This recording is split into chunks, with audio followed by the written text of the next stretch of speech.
Video में ये discuss करेंगे कि चैप्टर 3 में से आपको कौन से इम्पॉर्टेंट लॉन्ग क्वेश्चन जो हैं वो आ सकते हैं और आप अच्छे तरीके से उस चैप्टर को रेडी कर लें। सबसे फर्स्ट पे तो हमारे पास इस चैप्टर का नेम आता है डायनामिक्स। तो इसमें टॉपिक फर्स्ट पे आता है कॉन्सेप्ट ऑफ फोर्स। ये आपको लॉन्ग क्वेश्चन में तो बिल्कुल भी नहीं आएगा, ये सिर्फ आप एक दफ़ा रिवाइज कर लीजिएगा कि इसका कॉन्सेप्ट क्या होता है। टाइप्स ऑफ फोर्स जो है वो इम्पॉर्टेंट है लॉन्ग क्वेश्चन में, ये आपको आ भी सकता है लॉन्ग क्वेश्चन, ये इम्पॉर्टेंट है। नॉन कॉन्टैक्ट फोर्सेस भी एक अलग से लॉन्ग क्वेश्चन आ सकता है। ये लॉन्ग क्वेश्चन आपको सिंपल ऐसे आ सकता है कि आपसे पूछ सकते हैं types of force and contact force and non contact force. ये आपको फुल लॉन्ग क्वेश्चन इकट्ठा भी आ सकता है, और या तो इसकी एक टाइप्स की डिटेल पूछ लेंगे और इसके 2 नेम्स पूछ लेंगे, ऐसे आपको लॉन्ग क्वेश्चन आ सकता है। नेक्स्ट है फंडामेंटल फोर्सेस। ये भी इम्पॉर्टेंट लॉन्ग क्वेश्चन है, ये भी आपको आ सकता है पेपर में, ये भी आप अच्छे तरीके से कीजिएगा। या आपको इस तरह शॉर्ट में पूछ सकते हैं फंडामेंटल फोर्सेस कितनी होती हैं, यानी इनके नेम्स पूछ सकते हैं आपको शॉर्ट में, लेकिन ये आपको लॉन्ग क्वेश्चन में भी आ सकता है। Forces in a free body diagram, ये भी लॉन्ग क्वेश्चन में ये इतना इम्पोर्टेंट नहीं है, लेकिन ये आपको शॉर्ट क्वेश्चन में आ सकता है। ये वाला क्वेश्चन जो है ये आपको शॉर्ट क्वेश्चन में आ सकता है, लेकिन लॉन्ग क्वेश्चन में इतना ख़ास इम्पोर्टेंट नहीं है। नेक्स्ट है न्यूटन्स लॉ ऑफ मोशन। ये बहुत इम्पॉर्टेंट लॉन्ग क्वेश्चन है, जब मैंने पेपर्स दिए थे तो तब मुझे ये लॉन्ग क्वेश्चन आया था, तो ये आप अच्छे तरीके से कीजिएगा। First law of motion, second law of motion, third law of motion, ये बहुत इंपॉर्टेंट है long question. First law of motion भी इंपॉर्टेंट है, ये भी आपने अच्छे तरीके से करना है। इनर्शिया मोस्टली शॉर्ट क्वेश्चन में ही पूछा जाता है, यानी आपको इस तरह आ सकता है कि आपसे डेफिनेशन इसकी पूछ लेंगे या फिर इसकी एग्जांपल पूछ लेंगे, इस तरह होगा। नेक्स्ट है Newton second law of motion. ये आपको लॉन्ग क्वेश्चन में बहुत इंपॉर्टेंट है। अगर ये आपको लॉन्ग क्वेश्चन में आता है तो आपने किस तरह लिखना है, आपने सबसे फर्स्ट पे कोई भी लॉन्ग क्वेश्चन आता है ना, तो आपने सबसे फर्स्ट पर उसकी डेफिनेशन लिखनी होती है, फिर उसकी एग्जांपल लिखनी होती है, फिर उसकी डिटेल लिखनी होती है। न्यूटन्स लॉ ऑफ मोशन आपको लॉन्ग क्वेश्चन में आएगा तो आपने सबसे फर्स्ट पे इसकी ये वाली डेफिनेशन लिखनी है जो येलो कलर में हाईलाइट की हुई है, ये आपने लिखनी है। उसके बाद आपने इसका ये 2 लाइन्स लिखनी है, साथ इसका जो मेथड बताया हुआ है ये आपने सारा ही मेंशन करना है। Effect of force on velocity, ये आपको शॉर्ट क्वेश्चन में आएगा। और Newton's third law of motion, ये भी बहुत इंपॉर्टेंट है, लेकिन मोस्टली ये आपको शॉर्ट क्वेश्चन में ही आएगा, लेकिन आप इसको अच्छे तरीके से लॉन्ग क्वेश्चन में भी कीजिएगा। न्यूटन्स के जितने भी लॉ इस चैप्टर में आते हैं ये आपने अच्छे तरीके से करने हैं, ये इंपॉर्टेंट है। फोर्सेस एक्ट इन पेयर्स, यहाँ पर मेरी आपसे एक छोटी सी रिक्वेस्ट है, कुछ थोड़ी बहुत पीछे आवाज़ें आ रही हैं तो प्लीज़ उसको इग्नोर कर दीजिएगा और गलत कमेंट से परहेज़ कीजिएगा।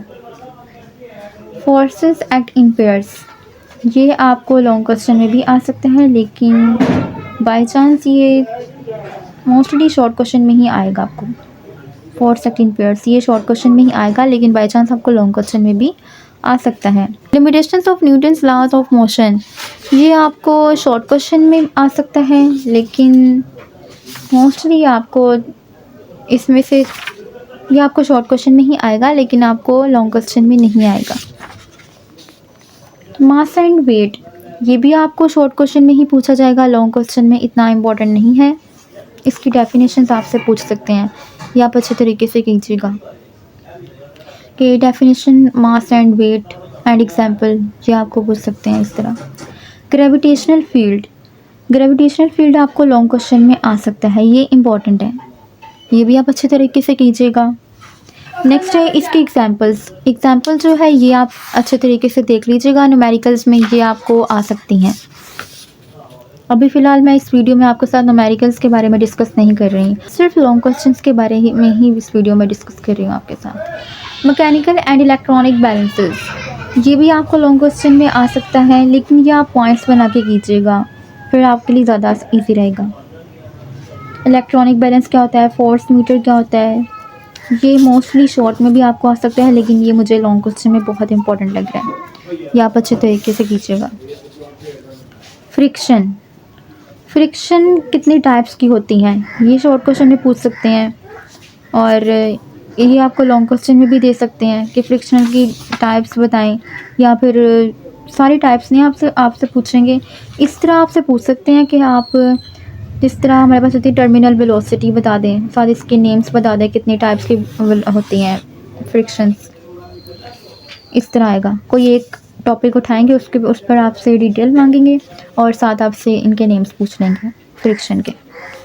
यहाँ पर मैं आपके साथ एक बात शेयर करती चलूँ, जिन लॉन्ग क्वेश्चंस में आपके साथ ये फॉर्मूलाज दिए हुए हैं ना, ये लॉन्ग क्वेश्चन आ जाते होते हैं पेपर में, क्योंकि वो इस तरह के जो क्वेश्चन हैं ना वो खुद देते हैं ताकि बच्चा कंफ्यूज हो। लेकिन आपने कंफ्यूज बिल्कुल नहीं होना, आपने अच्छे तरीके से करना है और समझ समझ के करना है, तो खुद ब खुद आपके लिए आसानी होगी। ये एग्जाम्पल आ जाती है, ये भी आपने अच्छे तरीके से करनी है कि examples. Principle of conservation of momentum, ये भी इम्पॉर्टेंट है लॉन्ग क्वेश्चन में, ये भी आप अच्छे तरीके से कीजिएगा। ये चैप्टर वैसे भी लॉन्ग क्वेश्चन के लिहाज से बहुत इम्पॉर्टेंट है। आगे सारी एग्जाम्पल्स आ जाती हैं और यहाँ पर हमारा चैप्टर होता है कंप्लीट। एक दफ़ा फिर हम रिव्यू कर लेते हैं कि इसमें से आपने कौन कौन से लॉन्ग क्वेश्चंस करने हैं। सबसे फर्स्ट पे लॉन्ग क्वेश्चन आ जाता है टाइप्स ऑफ फोर्सेस, ये लॉन्ग क्वेश्चन आ जाता है, ये आपने अच्छे तरीके से करना है। फंडामेंटल फोर्सेस सेकंड पर, फंडामेंटल फोर्सेस सेकंड पे आ जाता है, ये भी आपने लॉन्ग क्वेश्चन अच्छे तरीके से करना है। न्यूटन्स के जितने भी लॉज आ जाते हैं वो भी आपने थर्ड पर अच्छे तरीके से करने हैं। इसमें से कोई भी एक लॉ आपको क्वेश्चन में आ भी सकता है। फोर्सेस एक्ट इन पेयर्स, ये भी आपको लॉन्ग क्वेश्चन में ही इसी में ही आ जाता है, ये भी आपने साथ ही करना है। लिमिटेशन ऑफ फोर्थ पे हमारे पास लॉन्ग क्वेश्चन आ जाता है gravitational field. Gravitational field long question में इम्पॉर्टेंट है।